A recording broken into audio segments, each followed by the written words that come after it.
Bonjour tout le monde, c'est Aonin Star Talk, votre show artistique sur Twitch, où nous débattons avec des artistes sur diverses thématiques de leur art. Dernier volet de notre vlog X interview à la Japan Touch Haru. On termine en beauté avec Angel, Cœur de Pierre et PM. Pour nous soutenir, abonnez-vous, cliquez sur la petite cloche et pour nous suivre, recherchez @ArtTalkShow sur les réseaux. Les informations sont toutes en description. Oh, et restez jusqu'à la fin, on vous annonce une petite surprise.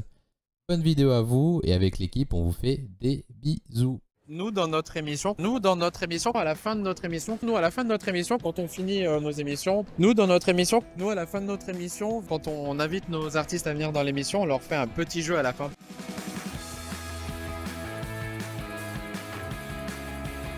Nous, quand on commence et qu'on invite notre artiste, on lui demande de se présenter, mais d'une façon un peu particulière.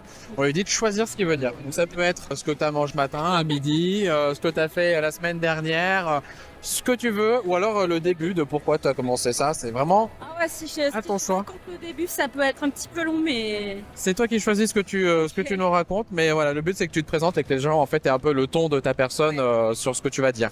Ok. Angèle Cœur de Pierre, donc je fais des statues plutôt, on va dire, originales.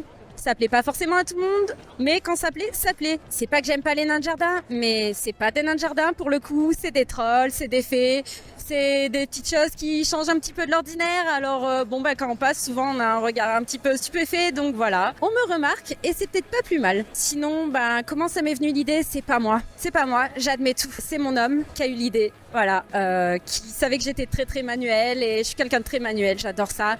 Et pour lui, ça l'embêtait énormément que j'utilise pas ce talent, si on peut dire. Moi, j'ai du mal à dire que c'est un talent, hein. Franchement, je l'admets pas. Et donc, il a cogité, il a dit oui, moi je mettrais bien des statues dans le jardin, mais pas ce qu'on trouve dans le commerce, on va dire. Les Bouddhas, c'est sympa, mais voilà, c'est pareil, hein. On est parti là-dessus, sur cette idée, comment faire des statues de jardin, quel thème. Moi, j'étais plutôt dans le thème fantastique, féerique, donc je suis partie sur les dragons. Et voilà, c'est venu comme ça, de bout en bout, mais sincèrement, moi, j'y croyais pas du tout. Je me disais, oui, je vais faire des statues. Oui, bien sûr, je vais faire des statues. Ouais, bien sûr. Et il a commencé à se renseigner. Et puis, quand la première statue est sortie, c'était vraiment pas mal. Donc voilà. Bon, on remercie beaucoup monsieur, du coup, parce que c'est grâce à lui, du coup, qu'on est là aussi avec toi. On va commencer par quelque chose de très simple. Est-ce que tu as l'habitude des conventions, de te préparer? Est-ce que c'est la première? Ça fait déjà beaucoup longtemps. Est-ce que tu retrouves des gens de ta communauté? Souvent, quand tu vas sur les conventions, voilà, surtout toi et les conventions, comment ça fonctionne? Alors, les conventions, j'ai pas forcément commencé par des Japan. C'était plus des médiévales au début. On va dire que j'avais même du mal à trouver ma place, savoir quelle foire me correspondait. Donc quand j'ai commencé les médiévales, c'était top. On m'a dit oui, avec leurs grands yeux, tes statues, là ça fait un peu kawaii, ça irait bien dans les Japan. Franchement, j'y croyais pas. Et puis j'ai tenté, ça l'a super bien fait. Après, depuis combien de temps j'ai commencé les Japan, je saurais pas dire. Ça fait 10 ans que j'ai commencé l'activité, donc ça fait un petit moment que je fais des Japan quand même. Des geeks, des Japan, essentiellement Lyon. Après sinon, voilà, d'autres choses comme les Hero Festival ou trucs comme ça. Voilà. Est-ce que c'est ton métier? Est-ce que tu as envie? Est-ce que c'est juste une passion à côté de ton métier? Quel objectif un petit peu d'avenir avec ça tu as d'ici? Alors ça peut être très court, hein, d'ici 2 ans comme d'ici 10 ans encore peut-être. L'objectif, franchement, ça dépend des ventes. Donc ça peut être très court comme ça peut durer encore très longtemps. Donc j'espère encore vendre très longtemps. Oui, c'est un métier parce qu'en fait, pas le choix, ça me prend énormément de temps. C'est une passion aussi, bien sûr, qui est devenue mon métier. Bien sûr, des fois, j'en ai marre de poncer mes statuts. Ça devient un peu... Voilà, c'est lassant. Mais bon, on va dire que oui, c'est une passion et c'est mon métier. Tu fais quand même un art très particulier, hein, on va pas se mentir, on n'a pas revu ça nulle part ailleurs. Donc pour toi, c'est surtout des statues de jardin. Est-ce que ça peut être déco-maison également ou autre? Est-ce que il y a une communauté qui est représentative du coup de la sculpture un petit peu comme tu fais? Ou c'est assez rare et t'es parmi une des rares personnes à le faire? Pas croisé grand monde qui faisait des statues de jardin, on va dire. Ouais, vraiment, c'est assez rare. Et c'était un peu aussi le but escompté. C'était de pas se marcher dessus parce que les illustrateurs c'est top ce qu'ils font, mais quand on voit déjà le nombre qu'ils sont, je pense que c'est un peu compliqué pour eux. Donc forcément quand on a moins de concurrence, c'est tout bénef aussi. Après oui, statue de jardin, je définis ça comme statue de jardin, mais je me suis mise à décliner des petites statues parce que bien souvent la réponse j'ai pas de jardin. Donc vous avez pas de jardin, vous avez une maison, vous avez un balcon, vous pouvez mettre une petite statue pour le balcon. Est-ce que tu te sens artiste ou alors c'est que de l'artisanat plus pour toi? Alors je me sens pas artiste. Mais je sais que c'est pas bien. Il y a beaucoup de monde qui pense le contraire. Il y a même des copains artisans qui m'ont dit c'est pas bien de dire ça. Mais j'ai du mal à me dire je suis une artiste. Je sais pas, moi, les artistes, pour moi, c'est ceux qui font des trucs de fou, quoi. Il y a peut-être des gens qui définissent mes créatures comme quelque chose de dingue. Mais moi, vu que je l'ai créé du début jusqu'à la fin, je suis pas à me dire ouais, c'est un truc de dingue, quoi. Donc je me définis pas vraiment comme une artiste. Ça marche. Alors, t'es pas la seule, hein, je te rassure. On a eu beaucoup de personnes dans l'artisanat en général, même s'il y a de la création quoi, pour eux, ils sont pas artistes pour autant. Mais c'est une des questions qu'on aime bien poser parce qu'il y a toujours des réponses intéressantes. Et dernière petite question, est-ce que tu connais un peu Twitch, du coup, la plateforme, que ça te parle? Est-ce que tu suis des gens dessus ou pas du tout? Je vais passer pour une vieille, mais non. Non, non. Franchement, je suis une vieille, je l'avoue. Hein. Mais je vais peut-être m'y mettre, je sais pas, faudrait. J'ai du mal avec les réseaux sociaux à publier, déjà, tout court. Souvent, je me dis, hop, mais en fait, c'est génial, les gens adorent ça, voir ce que je fais, là où je suis. Donc, il faudrait que je m'y mette, ouais. Et surtout qu'il y a de très très belles choses sur Twitch et notamment on peut retrouver alors beaucoup d'art. J'en ai déjà vu quelques-uns faire de la sculpture sur bois par contre. Ah oui. Donc ça pourrait être intéressant aussi si tu as envie de voir. Et d'autres qui sont un peu plus dans l'artisanat, type luthier, type poterie, qui sont peut-être plus parlants que juste de l'illustration. Alors il y en a beaucoup aussi, mais il y a des trucs très bien. Il y a aussi des émissions comme nous qui essayons de se démarquer un peu dans cette masse. Bah, avec plaisir. Bah écoute, je te remercie du coup pour cette interview.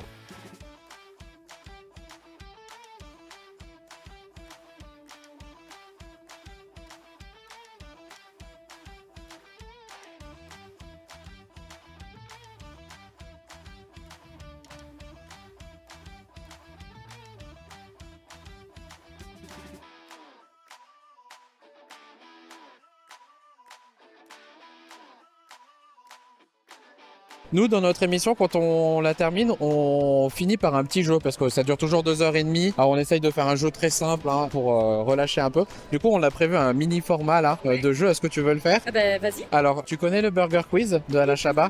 Ouais.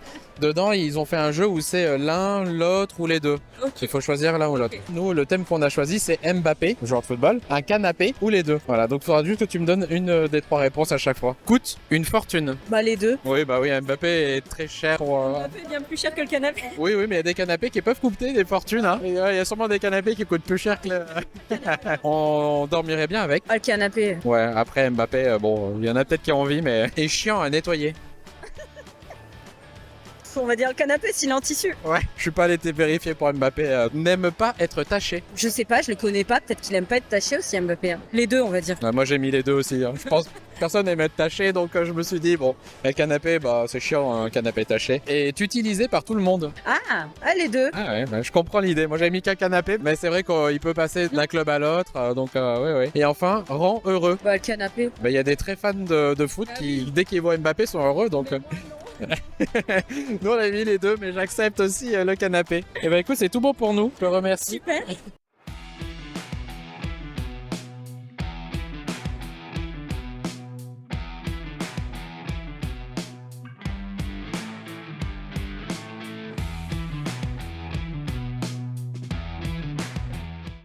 Comment tu aimerais appeler cet épisode un peu hors série? Art Talk se balade, il faut qu'on l'appelle comme ça. Juste ça, il n'y a pas un autre nom? C'est quoi, Art Walk? C'est quand même mieux, hein. Ouais, c'est quand même mieux, on va pas se mentir. Appelons-le Art Talk. Et j'ai une dernière question pour toi. Quelle est la meilleure émission sur Twitch? Bah, c'est Art Talk. C'est ça, merci. De rien, tout bon.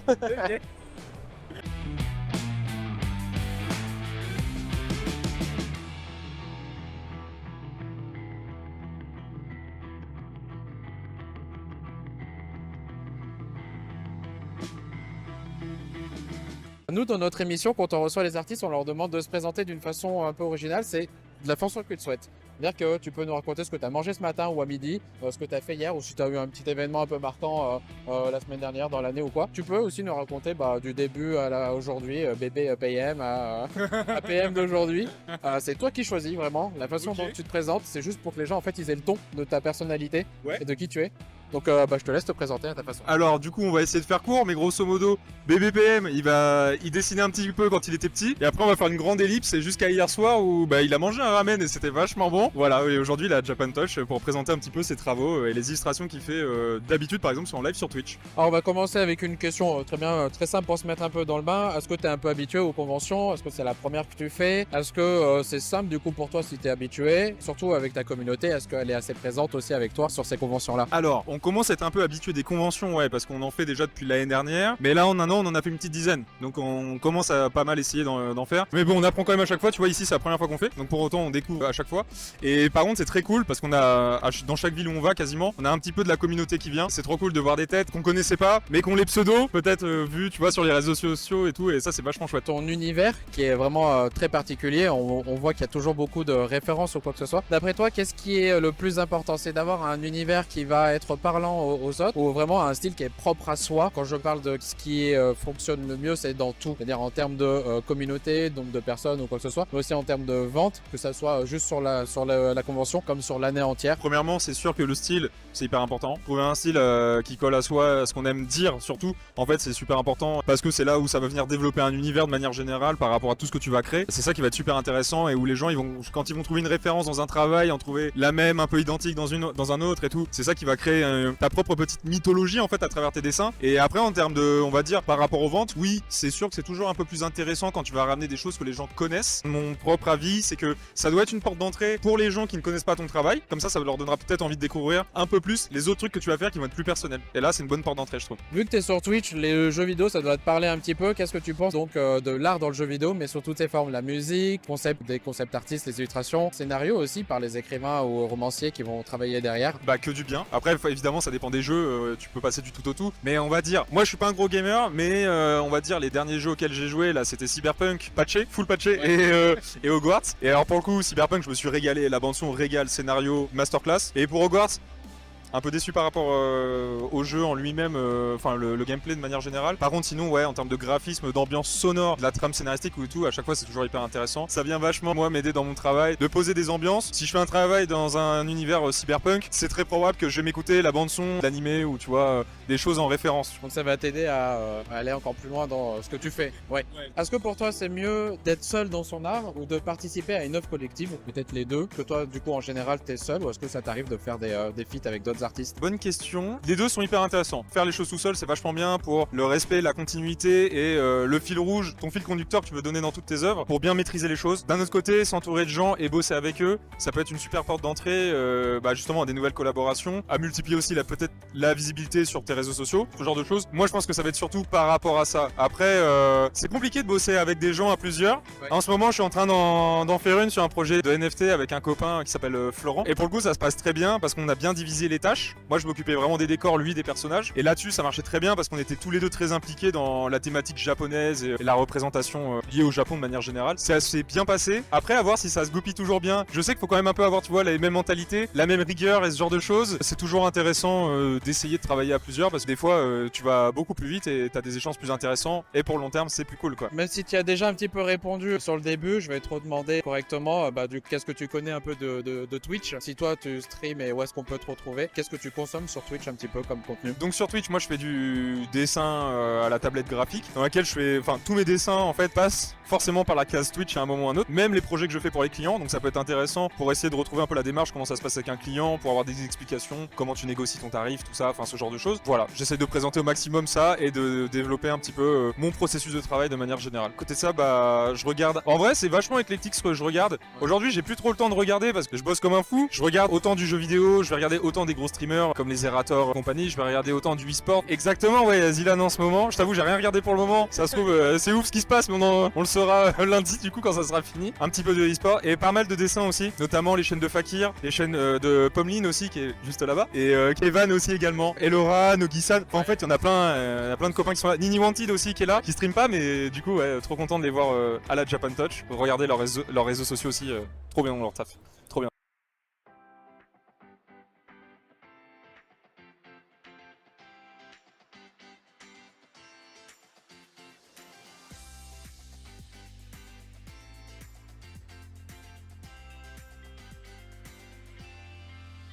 Eh ben écoute, c'est tout pour nos questions. Merci, j'espère que ça a été un peu différent de ce que tu as l'habitude d'avoir, que ça a été cool pour toi. Nous, à la fin de notre émission, vu qu'on fait des débats artistiques, ça peut être un peu lourd des fois, on fait un jeu où on vient s'amuser et parler comme ça. On a prévu des mini-jeux là. C'est ok pour... Tu connais le Burger Quiz? Ouais. Ok, on s'est amusé à reprendre un peu le concept du ketchup mayo où il faut faire l'un, l'autre ou les deux. Bon, je vais te donner un thème, il faudra que tu me répondes après à chaque question que je vais te poser par rapport à ce thème si c'est l'un, l'autre ou les deux. Par exemple, là, le thème c'est Mbappé, un canapé ou les deux. Il faudra que tu me dises soit si toi tu penses que c'est Mbappé ou un canapé ou les deux. Et parfois d'où? L'un, l'autre ou les deux? Ah, je sais pas, gros, l'autre. Donc le canapé est d'où? Ouais, Mais pas Mbappé? je sais pas. Ouais, je suis pas allé voir non plus. On dormirait bien avec. L'autre, on va rester sur l'autre pour le moment. Le canapé aussi, ouais. Parce que Mbappé, bon, il y en a peut-être qui aimeraient bien dormir avec, mais je sais pas. Et chiant à nettoyer. Peut-être les deux. Eh ben, je suis pas allé vérifier non plus, mais en tout cas, un canapé, c'est chiant à nettoyer. Court très vite. Ah, les deux. Un canapé, ça court vite. Ça dépend combien il a de pieds, donc... C'est... elle a bien répondu, hein. On m'avait pas fait celle-là. Est connu dans le monde. Ah, les deux. Il y a quand même des canapés grosse notoriété. Franchement, on les voit sur les réseaux et ils se la pètent un peu, mais bon. Et dernier se trouve dans mon salon. Les deux. Les deux se sont déjà trouvés dans mon salon. Ah, eh ben... Eh oui, Mbappé aussi. Malheureusement, il est jamais venu chez moi. J'aurais bien aimé. Écoute, c'est tout bon. Merci d'avoir accepté l'interview. J'espère que ça t'a plu. Et voilà, le premier épisode d'Artwalk est terminé. On espère que le format vous a plu autant qu'à nous. Comme promis, on a une petite surprise pour vous. Retrouvez nos capsules d'interview des invités de la Japan Touch Haru dans un cadre plus intimiste chaque dimanche à compter du prochain. Vous êtes gâtés. On a eu l'honneur d'interviewer Neishiru, une cosplayeuse très talentueuse connue pour sa Nami de One Piece ou sa Tubi de Nier Automata. Sarah Beaulieu, une scénariste et notamment directrice narrative d'Assassin's Creed Mirage. Asbel Lab, un artiste make-up qui rayonne de couleurs dans un style quotidien, l'Harajuku. Vanina Pradier, directrice artistique et doubleuse française, connue comme étant la voix de Gwendoline Christie, Jessica Biel ou encore Emma dans Vinland Saga. Et enfin, Moll Cosplay, cosplayer de renom, notamment pour son cosplay de Geralt de Rive dans la saga The Witcher. On a hâte de vous montrer ce second format plus particulier et on espère qu'il vous plaira tout autant. On vous fait des bisous et à très vite.